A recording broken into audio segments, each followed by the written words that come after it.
you talk about inspiring women a lot. Who are some women that have inspired you throughout the years? My grandmother. She was the ultimate curvy woman. Lord Jesus, that woman was crazy. She was the one who taught me to love myself, her and my mother. But it was just something about her presence that when she walked in a room, she commanded it. Yeah. And Grandma took no crap. Grandma Sarah took nothing for nobody. Like, Grandma said, you just go run. But in my family, they call me Little Sarah because out of all 12 grandkids, I'm the one who looks exactly like her. When I was growing up, they thought she was my mother versus my grandmother. And embodying her growing up and realizing that God made me look like her for a reason. Yeah. And it was something that, okay, why? And I now know why, because I knew I had to take this on. So, I pull from the women in my family, my mother, my grandmother, even my niece, she's 25, she's just so strong what she's been through. And then, of course, when it comes to celebrities, Beyonce, of course you have Beyonce, Oprah, and Maya Angelou, and to me, Dorothy Dandridge. People forget about Dorothy Dandridge. And I tell people you have to know her strength. And also Josephine Baker.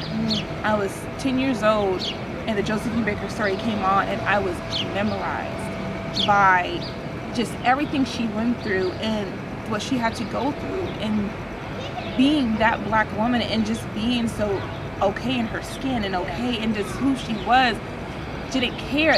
I'm like, oh my God, I gravitated towards that. So for me, all those women influence me every day. I mean, even my daughter, who's 15, who is complete opposite of me, tomboy. I was like, am I your mom? Right. As you sit here in this beautiful dress. Am I your mother? Because I don't know. She's 15, 5'9", straight tomboy. Okay. But she came out to me as being bisexual 2-3 years ago. And I said, okay, and you're going, like, what do you think is going to happen? She's like, I thought you'd kick me out. I said, really? Why? I said, you're my child. And the strength she goes through every day for her own sexuality and just to fight it and just to be strong inspires me. Wow. That's very inspiring. You're a great mother for doing that. That's amazing. So in your Instagram bio, you say you are a game changer. Can you give us a game-changing, defining moment that has happened in your life thus far? I did New York Fashion Week Plus. I did that. I did Lex Curse Fashion Night. Lex Curse Fashion Night was the first and only fashion night for curvy women that encompassed music, live performers. No one did that. Amazing. No one did that. And that's why I said, why not? I am a game changer. People look, I see it all the time. They see what I'm doing and then they go mimic it. And of course, the ones who have more money, more of this, they can do that. But it's like, I know you're pulling from me. I know you're seeing something for me, and it's like, it's okay, because one day I'll be at a higher level. But everything I do, I always say, how can I make this different? How can I be the first? How can I add a little different to it that hasn't been done before? And if you look at all the other publications in the plus size industry, now they're starting to be like, oh, we're lifestyle. I'm like, you wasn't lifestyle 2 years ago, but now you are. So that's why I say I am a game changer. Because I do things on a higher level that no one has done before. Making it happen. And I make it happen. And that's with little to no money. I make it happen. Look at that. I love it. Love it. Okay, and so what are some motivational phrases that you just have to tell yourself every day when you wake up in the morning? Wow. My dad was different. So in that aspect, we were raised, I always tell people, he was very blunt. So a lot of cussing in the household, honestly. And his famous line to us, all girls, I'm not raising no punk ass girls.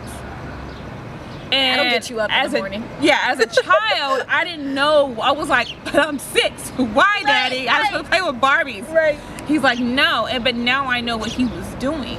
So for me, I tell myself, my dad didn't raise no punk ass girl. So it's about getting up, doing what I have to do, and not taking. And he always told us, you don't kiss ass and you don't take shit.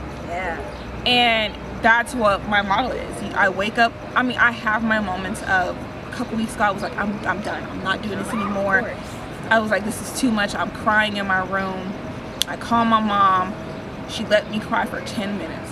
And she said, all right, put your big girl drawers on and go do what the hell you gotta do. I said, but what, Mom? She's like, I didn't raise you to quit. She's like, you don't quit for nothing. She's like, your sisters, they're a different story. But you don't quit. So she was like, figure it out, call me back in an hour. I figured it out, called her back. I said, I'm good. She's like, I know you are. So I always go back to what I was raised with. Back then I thought was so terrible. Like, this is not the Cosby way, whatever. Right. Dad, this is not what the Cosby Show was trying to teach us back then. But he was doing his own way, and so was my mother, of motivating their children to realize this is what the world's going to do to you, and you have to be strong. So I just, like, every morning I do my affirmations. I do my visionary. I vision my life. And then I read 2 positive quotes before I get up in the morning. And then I just start my day. And I'll always do, like, inspirational books. I read inspirational books. Women empowerment book. I always do a women empowerment book, a book about my business, and then a spiritual book. So that's what I do monthly. Read those so I'm staying in tune. And I listen to TD Jakes, like, all the time. Like, I feel like he is speaking to me. Yeah, like each time. You're speaking to me. Exactly. Between him and Trey Songz, they're both speaking to me on different levels. On different levels.